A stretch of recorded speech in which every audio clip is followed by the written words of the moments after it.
Título 3 da tutela da evidência.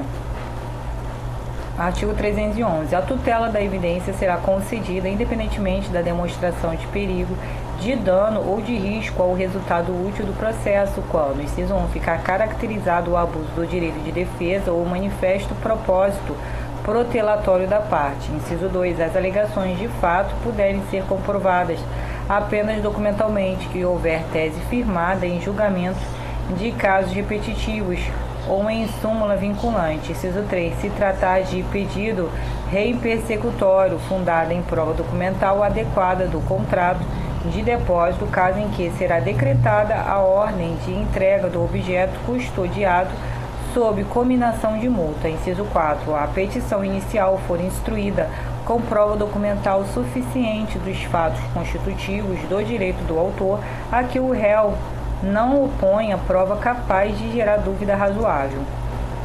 Parágrafo único. Nas hipóteses do inciso 2 e 3, o juiz poderá decidir liminarmente.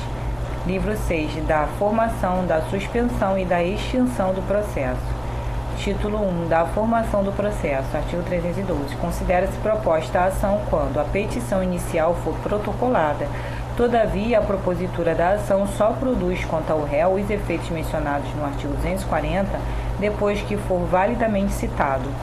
Título 2. Da suspensão do processo. Artigo 303. Suspende-se o processo, inciso 1, pela morte ou pela perda da capacidade processual de qualquer das partes, de seu representante legal ou de seu procurador.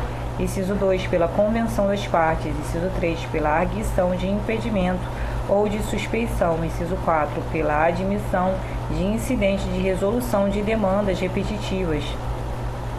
Inciso 5, quando a sentença de mérito, a linha A, depender do julgamento de outra causa ou da declaração de existência ou de inexistência de relação jurídica que constitua o objeto principal de outro processo pendente.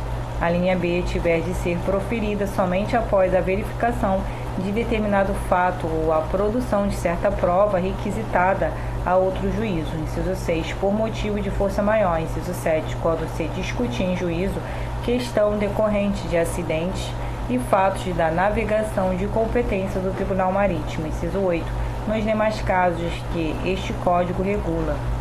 Inciso 9, pelo parto ou pela concessão de adoção, quando a advogada responsável pelo processo constitui a única patrona da causa. Inciso 10, quando o advogado responsável pelo processo constitui o único patrono da causa e tornar-se pai. Parágrafo 1º, na hipótese do inciso 1, o juiz suspenderá o processo nos termos do artigo 689. Parágrafo 2º, não ajuizada a ação de habilitação, ao tomar conhecimento da morte, o juiz determinará a suspensão do processo e observará o seguinte. Inciso 1. Falecido réu, ordenará a intimação do autor para que promova a citação do respectivo espólio de quem for o sucessor ou, se for o caso, dos herdeiros, no prazo que designar, de no mínimo 2 e no máximo 6 meses.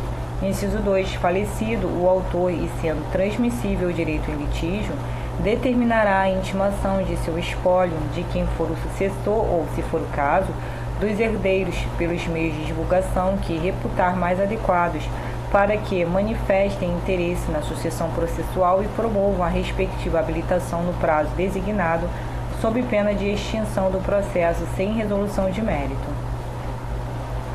Parágrafo 3º.